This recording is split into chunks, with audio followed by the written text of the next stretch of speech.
You would think I would learn my lesson. And I signed right back up with another record label.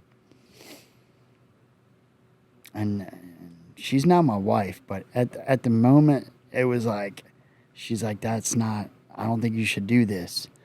And I'm like, babe, they're talking millions of dollars. Like, this is God.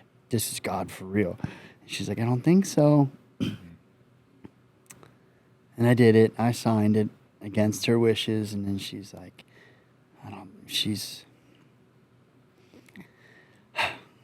my first studio session to record my album with this new label.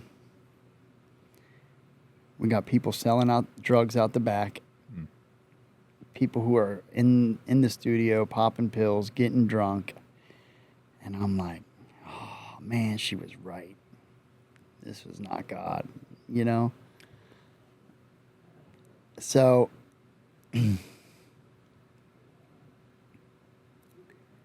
we're going through this back and forth again. She's getting ready to leave me. Now, in this season, we both had a heart for God. Like, I loved God. I just didn't know who he was. I didn't have a relationship with him, and I was completely lost. I would go away on tour, and before I could even come back in the house, she would have a sage stick. Like, you know what I mean? Like, trying to brush away the evil spirit. Yeah, dude. Like, we were so lost because we didn't go to church. We didn't have a relationship, you know? So, but in this season is when God put somebody in our life. He was an extra in a music video. And I don't know what it was that made this guy approach me, but he was like, hey, what are you doing tomorrow? And I'm like, nothing. I don't even know who you are. He's like, I would love to take you to breakfast. And he was very persistent. We ended up going to breakfast the next day, and he wanted to invite me to his church. And I don't know why we decided to go, but we decided to go, you know. Mind you, the whole week before this, my wife was fasting. And she didn't even really know what fasting was. She was praying, she was fasting, and this guy randomly comes in our life, and he asks us to go to this church. We go to church. We hear this pastor preaching the message in a way that it clicked. Like, I understood it. We continue to go to church. This guy invites me to his life groups that he has every Thursday night, a men's life group, discipleship, right? We start going to church functions, classes, learning about these things. And he hears this guy, same guy, who hears about my music, and he sees the people I'm around, and he's like, do you think these are your people? And I'm like, no, but I'm kind of like stuck. You know, I just signed this recording contract. And he said, what do you think it would look like to get out of this?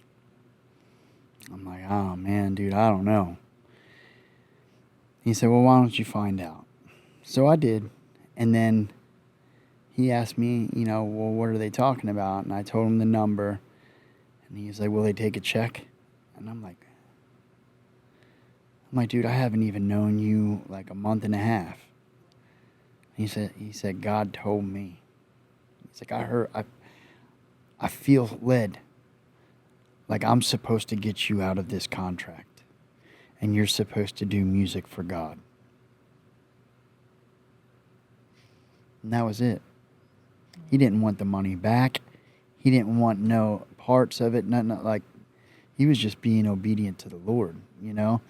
And in that season is when, like, everything just clicked. Everything, like, just started coming into place in my life. Like, it's almost like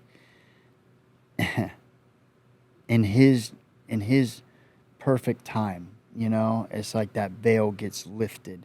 It's like, because it's not like I didn't read the Bible before. I read the Bible every time I got locked up.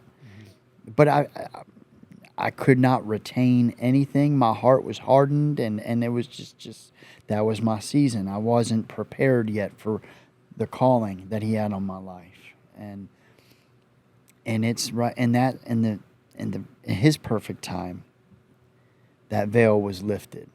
Everything made sense. I'm starting to read it. I'm starting to retain it. It's like getting engraved on the tablet of my heart, you know. And in doing so, the music that has come about now, because I used to always talk about the problem, the addiction, you know, and X, Y, and Z.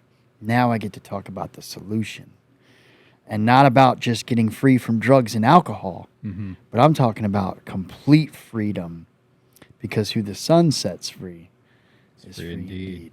Amen. That's that is such a powerful story. Let me ask you this: the "Never Gonna Take My Soul." So I'm assuming that was probably one of the first songs, like when you were getting, and then this where you're at now in your life. How do you look back on that song? Like, obviously, it was kind of the song that kind of, gave you a name, right? Yeah, so that song is actually the first song I wrote. I wrote that before I got clean and sober. I wrote that in a prison cell when I was facing those 18 years. And I was in a very dark place. And I was just like, you know what, man? Like, if they're going to give me 18 years, I'm not going to spend it being miserable. Like, you may take my freedom, but you can't take my soul.